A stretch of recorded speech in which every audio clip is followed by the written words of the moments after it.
Kādā tālā karaļvalstī dzīvoja karalis un princese. Cik te ir skaisti! Dzīve ritēja rāmi un paredzami. Pavalsnieki gatavojās karaļmeitas kāzām. Labāk, lai viņš ir tāds, kā nevar iedomāties. Bet kā tu zināsi, ka viņš ir tāds, kā nevar iedomāties, ja nevar to iedomāties? Visu var iedomāties! Esmu šeit. Jūs būtu tā princese Alda. Jūs man dosiet savu roku?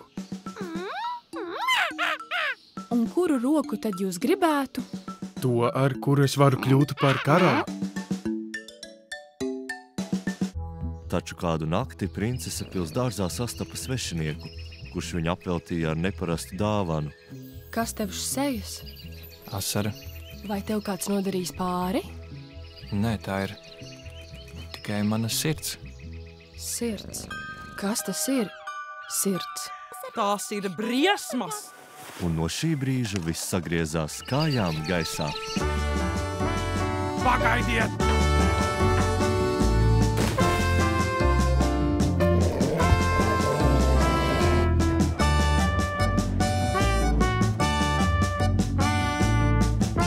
Latvijas animācijas klasiķes, režisores Rozes Stiebras jaunā filma Sirds likums. Krāšņa pasaka par drosmi un mīlestību. No 2. februāra kinoteātros visā Latvijā. Cilvēki, dzīvnieki, vilinoši, vai ne?